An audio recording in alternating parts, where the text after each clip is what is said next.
Pada kesempatan yang penuh berkah ini,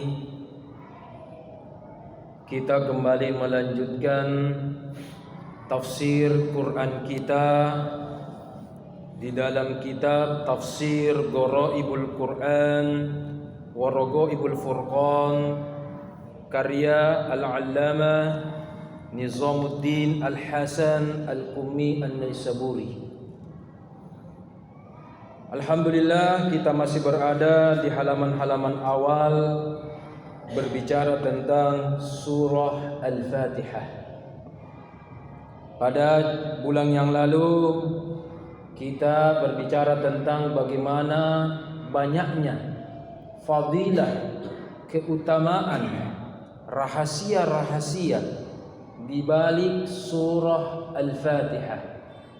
Al-Fatihah dibaca ketika sholat, Al-Fatihah dibaca ketika kita berdoa, mengakhir doa, Al-Fatihah, dan seterusnya.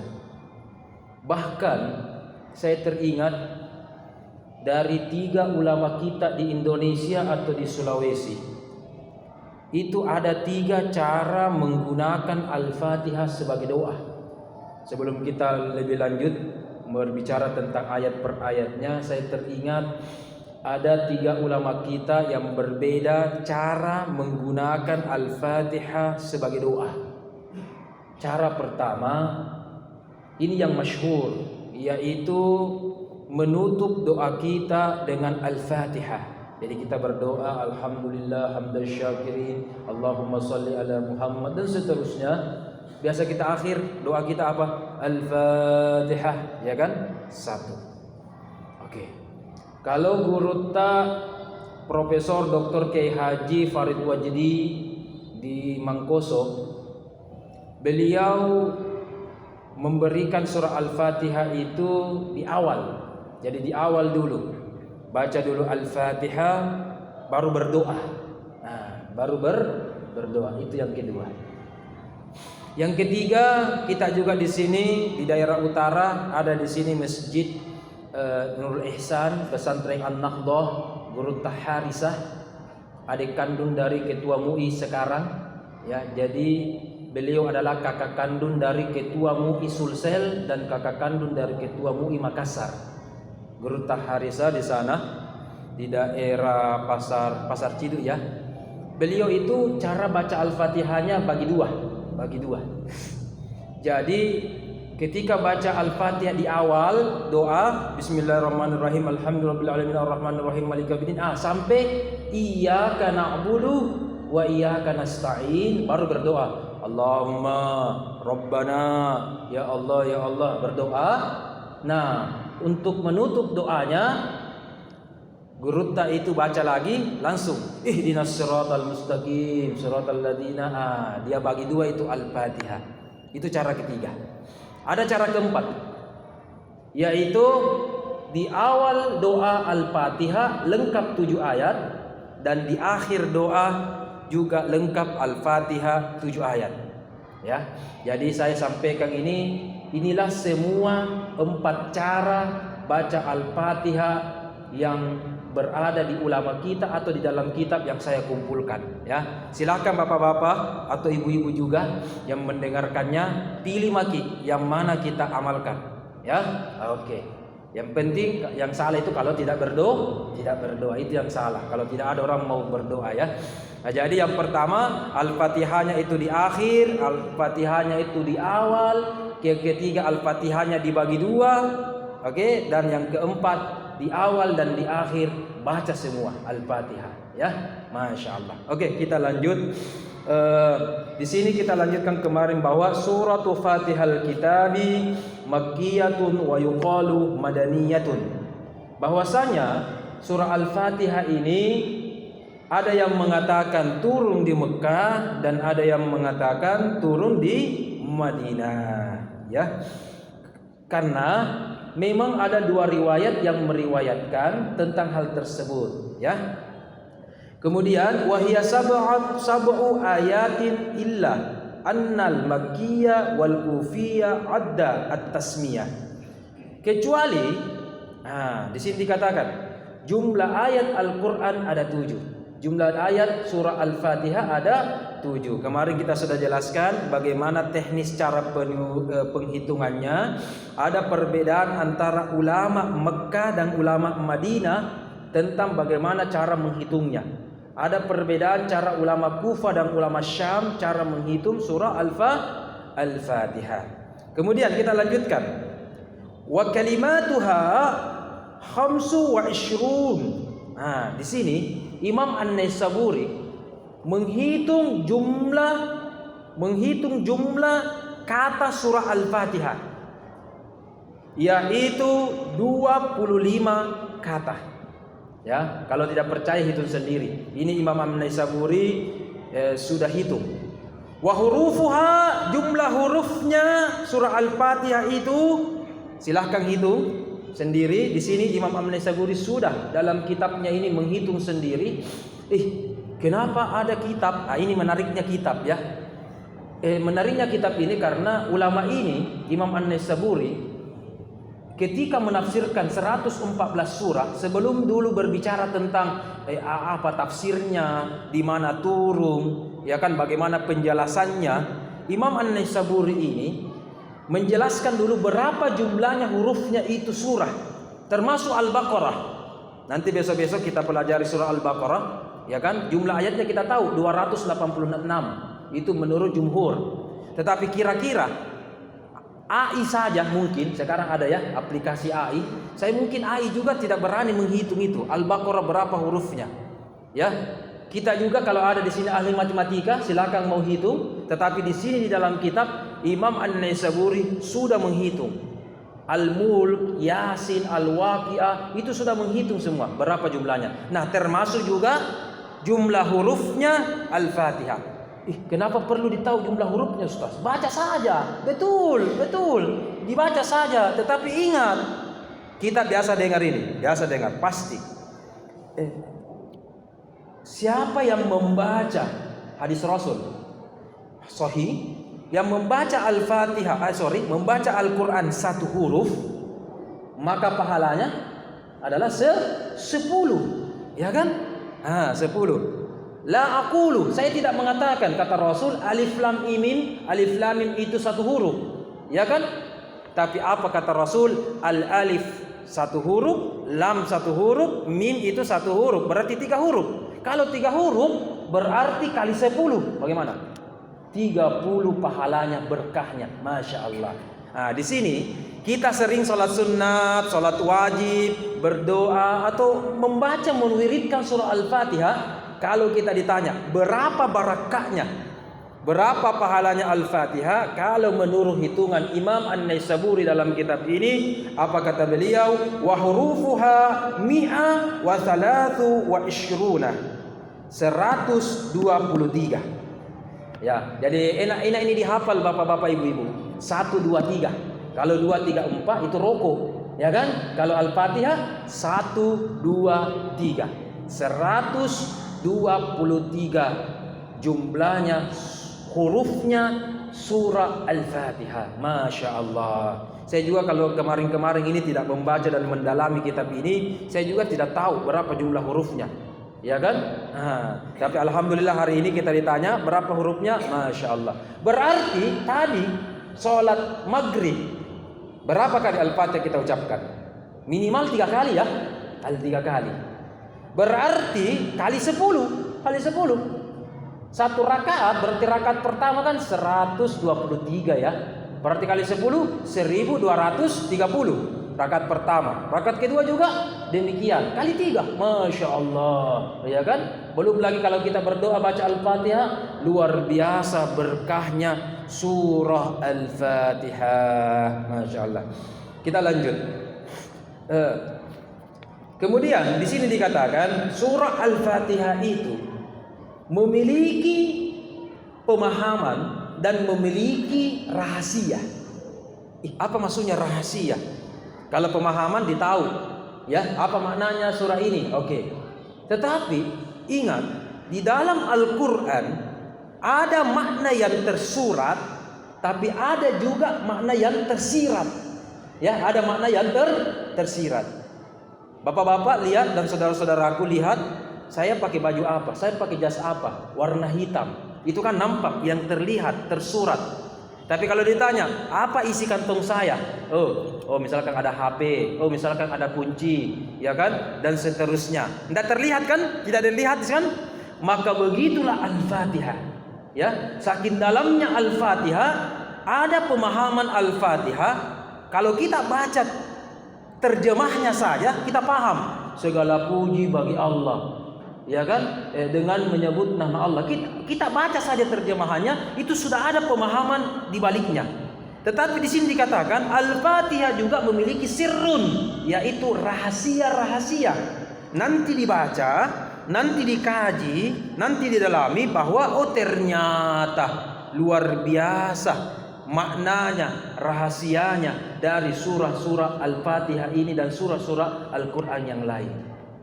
Ada memang golongan yang mengatakan begini, bapak-bapak, ibu-ibu, Al-Quran itu hanya memiliki satu makna, makna zohir saja, ya kan? Apa yang tersebut di situ itu saja. Tetapi tunggu dulu. Jangankan Al-Quran, kita saja biasa berbahasa. Apa yang kita ucapkan, lain yang kita maksudkan. Contoh. Saudara tabe, Bapak Haji tabe. Ada pulsata. Kalau di konter penjual pulsa kita bilang, ada pulsa berapa iya? 10, 12 ribu, pulsa 50, 51, misalkan ya. Tetapi ini saudara ini di masjid, di rumah, di mana, tetangga Haji, ada tidak? Ada pulsata, ya kan? Kalau kita jawab tidak mengerti, bukan penjual pulsa, kan anu tanya kak, ya kan? Ada di pulsaku, jadi kenapa mi? Itu kan? Tapi apa maknanya? Ada pulsata Haji, apa maknanya? Bisa tidak?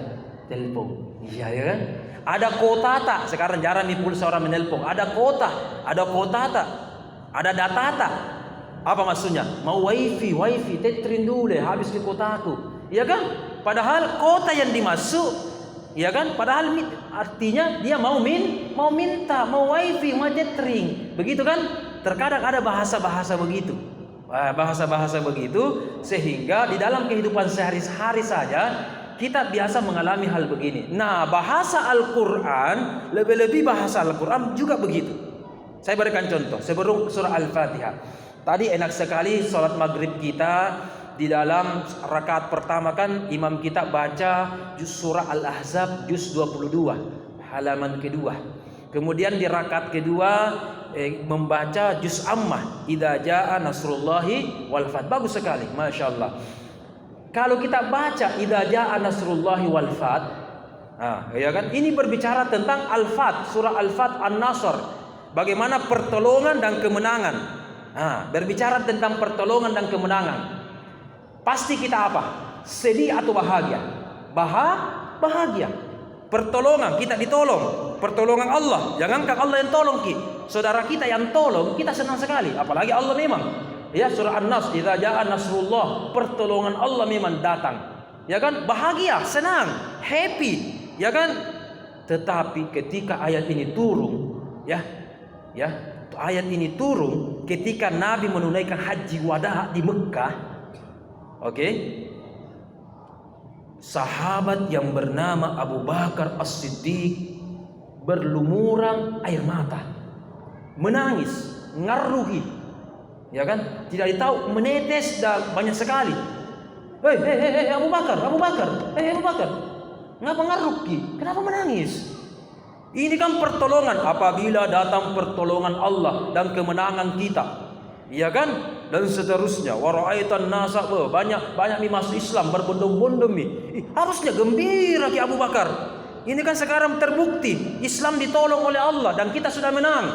Waktu ke Mekah, ya kan? Dan banyak sekarang yang masuk Islam. Di awal-awal ya sedikit sekali. Sekarang di Mekah sudah banyak yang masuk Islam. Harus kita happy, bahagia. Anda tidak senang Abu Bakar kalau Islam ini berkembang? Menangis terus Abu Bakar. Sahabat yang lain hanya mendengar yang nampak dari surah idza jaa, kemenangan, pertolongan, ya kan? Banyak orang yang masuk Islam, bahagia. Oke? Tapi Abu Bakar ketika itu termasuk juga surah Al-Yauma Akmaltu, ya, Al-Yauma Akmaltu, terlebih ketika turun lagi Al-Yauma Akmaltu lakum, pada hari ini aku sempurnakan agamamu. Jadi idza jaa itu dengan Al-Yauma Akmaltu beda sedikit. Ketika mendengarkan Al-Yauma Akmaltu, mohon maaf, Abu Bakar ketika itu juga langsung menangis.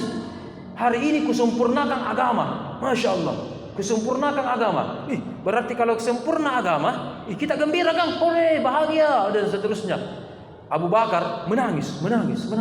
Masya Allah, apa yang terjadi?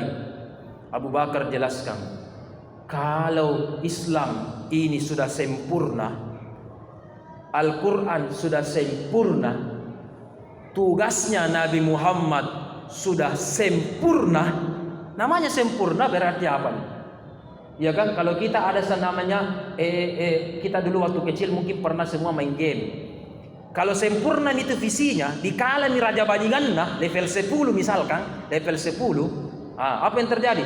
Kalau selesai nih, ya kan? Kalau kita tidak lawan, kalau kita dikala sama Raja Bajingannya atau anak buahnya, game over kan? Tetapi kalau kita sudah kalahkan Raja Bajingannya di level tertinggi, apa yang terjadi? Sama game over. Sama ini. Ketika tugasnya Nabi Muhammad sudah sempurna selesai, Al-Quran juga sudah turun semua 30 juz, 114 surah, menangis Abu Bakar. Kalau begitu tugasnya Nabi Muhammad sudah selesai. Kalau selesai ini tugasnya Nabi Muhammad, apa lagi Nabi bikin di sini? Sempurna nih. Kalau begitu sebentar lagi dipanggil oleh Allah Subhanahu wa taala. Masya Allah. Ini Al-Yauma Akmaltu turun di bulan Zulhijjah, Haji Wada, bulan haji. Ya.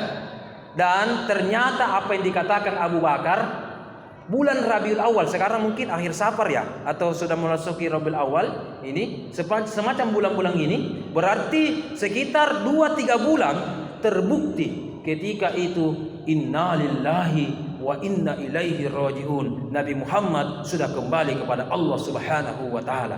Baru langsung orang berteriak, cocok Abu Bakar. Masya Allah, Abu Bakar bisanya nu pahami itu ayat Al-Yauma Akmaltu, ternyata Masya Allah itu adalah bukti bahwa dalam Al-Quran ada makna yang nampak secara zahir, ada juga dikaji dan dipahami secara batin. Nah, kalau belum percaya bapak-bapak, ibu-ibu, tadi saya cerita idza jaa nasrullahi. Ya, saya contohkan lagi berikutnya itu adalah sahabat yang bernama Ibnu Abbas. Suatu acara ada rapat terbatas. Semua pemuka agama sahabat dipanggil. Oke? Umar membawa seorang anak yang bernama Ibnu Abbas, sepupu satu kalinya Nabi, cikalina Nabi, ya, bapak dengan bapak saudara. Ketika Ibnu Abbas datang di rapat terbatas ini, sama-sama orang tua semua, orang tua. Oh Umar, kenapa sayang anak-anak lu bawa? Kalau tidak salah ketika itu Ibnu Abbas ya usia remaja lah, anak SMP lah, 12-13 tahun lah, ya, remaja. Umar, anak bocil, setelah kita ini bocil dibawa Umar. Kenapa bawa? Kalau ku tahu bawa ke anak, ku bawa tong anakku. Ini rapat serius ini. Orang-orang tua lah yang istilahnya cerita. Orang-orang tua aja, orang-orang dewasa ini belum pi. Tunggu dulu. Ini sepupu Nabi, betul, sepupu satu Rasul. Tapi ingat, inilah satu-satunya bayi yang dulu didoakan Nabi. Ya, Allahumma faqihu fid din wa 'allimhu ta'wil. Ini salah satu doa kalau kita mengakikah orang, anak-anak kecil, bacakan ini. Nabi menyampaikan dan ini terbukti. Bayi yang dibacakan oleh Nabi dengan doa ini menjadi bayi yang sangat cerdas dan pintar agama, termasuk hafal Al-Quran dan tafsirnya. Kalau begitu, Anda tidak percaya sahabat, saya tes Anda, saya tes. Jadi Umar tes. Kubu pertama sahabat yang senior semua ini, banyak orang, 10-20 orang.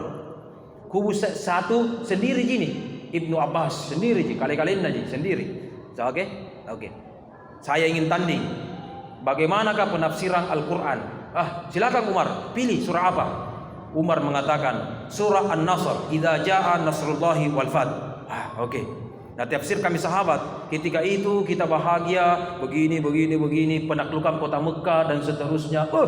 Bagaimana yang lain? Masih mau ditambah? Ya, oke. Sudah cukup Umar. Sama, kurang lebih begitu. Dan ketika ayat ini turun, kita bahagia semua Umar dan seterusnya. Dan saya menjadi saksi. Cocok. Oke. Bagaimana Ibnu Abbas remaja? Mohon maaf, saya minum dulu. Ada yang tahu doa minum, bapak-bapak, ibu-ibu? Saya diajari sama Pak Kiai Mustamin doa minum. Kalau doa makan ditahu ya.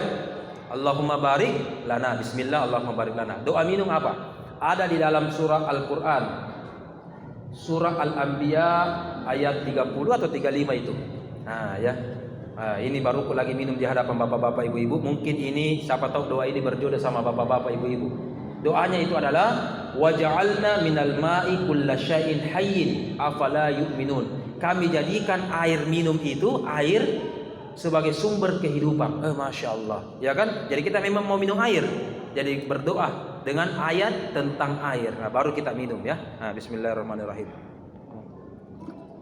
Itu salah satu doa yang diajarkan oleh Pak Kiai Mustamim itu hari. Oke, kita lanjut. Sampai mana tadi? Lupa. Bagaimana tadi? Ibnu Abbas. Bagaimana Ibnu Abbas? Bagaimana tafsirannya? Apa kata Ibnu Abbas? Masya Allah, sudah betul itu senior mengatakan itu. Tapi menurut saya ini surah ajalul Nabi, ajalu Muhammad, ajalna Nabi Muhammad. Ya, ini surah yang menunjukkan ajal Nabi Muhammad qaribun, sudah dekat. Nah, ajalnya Nabi Muhammad sudah dekat. Apa kata Umar? Ini juga cocok. Jadi ini cocok, tapi pendapatnya Ibnu Abbas juga cocok. Kenapa? Itu tadi yang saya jelaskan di awal. Karena ketika turunnya ayat ini, kita sudah menang dan sudah mengalahkan orang kafir Quraisy itu, Abu Lahab, Abu Jahal dan lain sebagainya, ya kan? Bahkan Abu Sufyan itu langsung masuk Islam, sehingga banyak orang yang masuk Islam berbondong-bondong, tidak takut lagi orang masuk Islam. Ternyata betul. Beberapa bulan setelah ayat ini turun, innalillahi wa inna ilaihi rajiun. Maka surah ini, idza jaa nasrullahi, adalah surat terakhir turun. Kalau surah pertama turun apa? Iqra, ya, Al-Alaq, Iqra bismi rabbikal ladzi khalaq. Itu surah yang pertama turun. Tapi surah yang paling terakhir diterima oleh Nabi Muhammad 114, ya, surah yang diterima oleh Nabi Muhammad langsung yang ke-114 itu surah An-Nasr, idza jaa nasrullahi. Terbukti 114.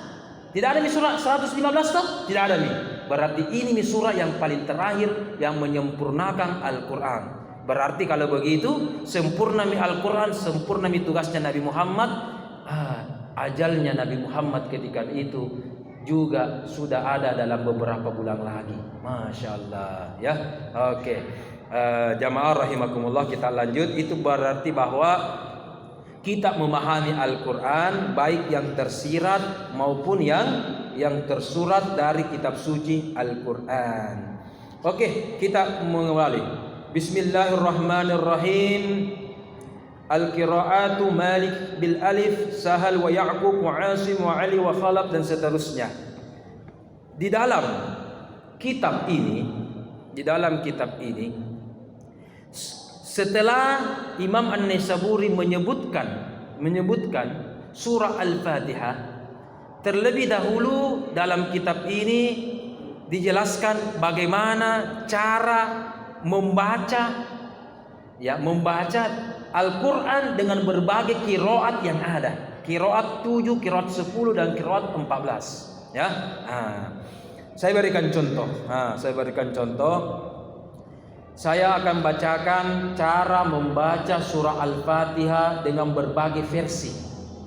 Yang kita baca selalu cuma satu versi, yaitu versi Asim, Hafiz an Asim, ya. Tapi masih ada versi 19 yang lain. Nah, saya gabungkan pada saat ini ya. Jadi kalau besok-besok siapa tahu kita ada kesempatan ke luar negeri, atau mungkin ada juga pesantren tertentu, ketika baca Al-Fatihah atau baca surah-surah tertentu itu menggunakan qiraat yang lain, jangkit langsung, apa ini bacaannya ini? Salah, bid'ah, sesat, ya kan? Nah, sekarang kita bacakan dulu bagaimana di dalam qiraat cara baca surah Al-Fatihah 7 sampai 10 qiraat ya. Coba kita baca. A'udzubillahi minasyaitonirrajim.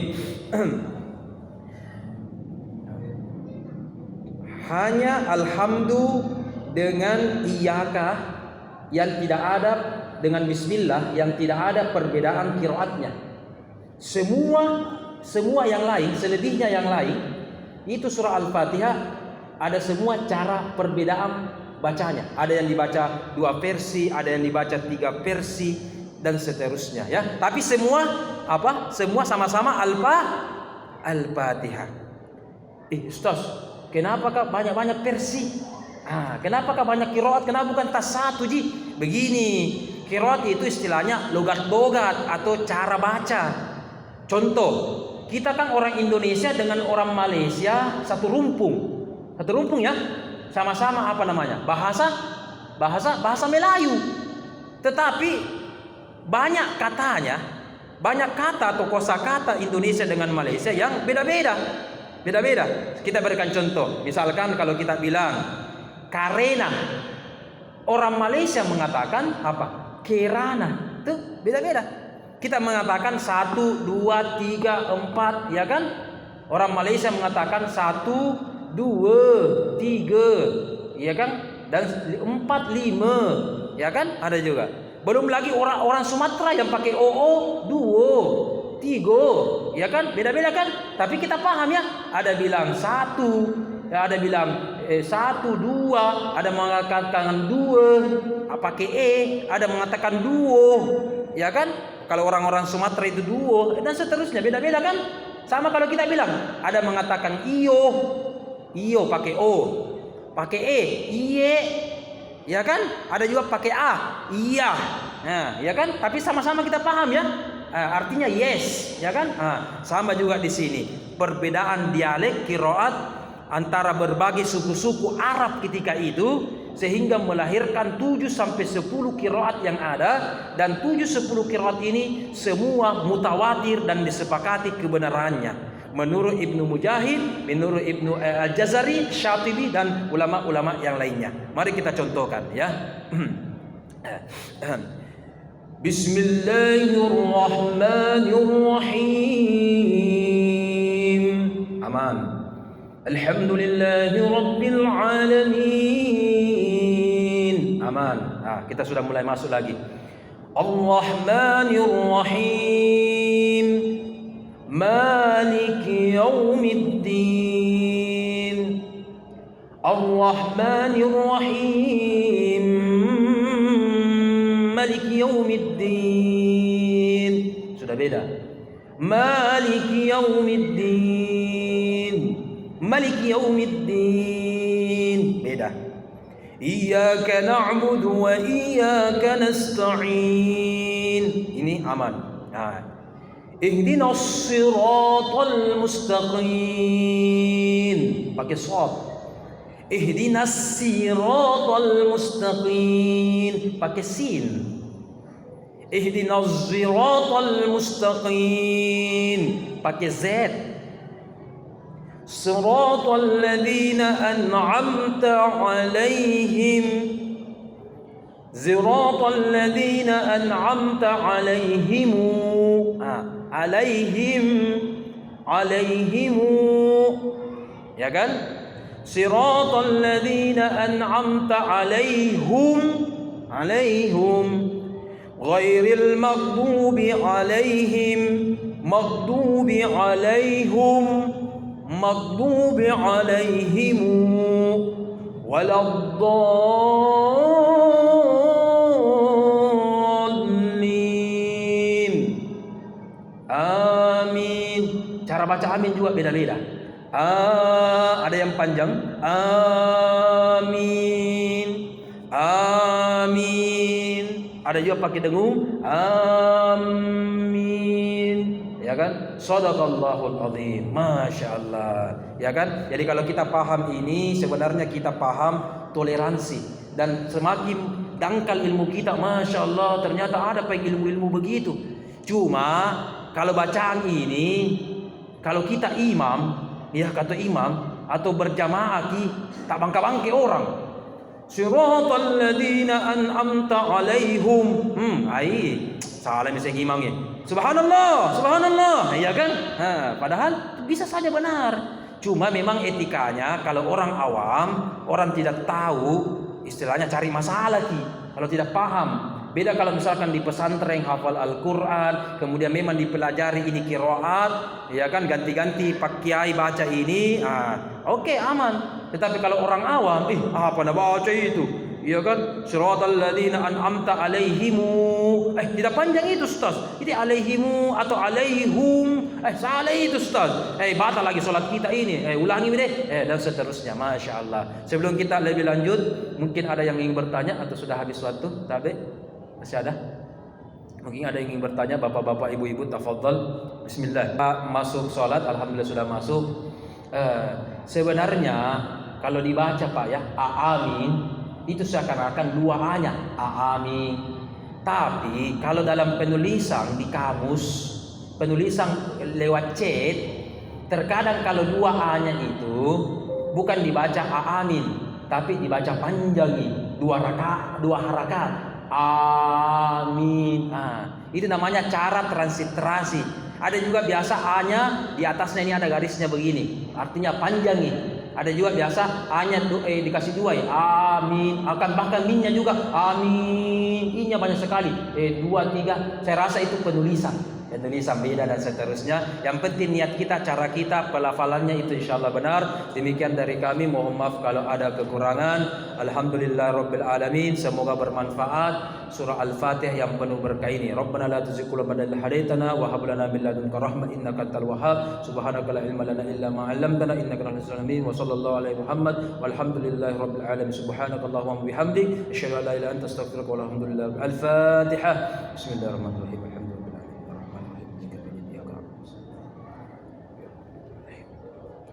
Amin amin. Terima kasih. Assalamualaikum warahmatullahi wabarakatuh. Alhamdulillah.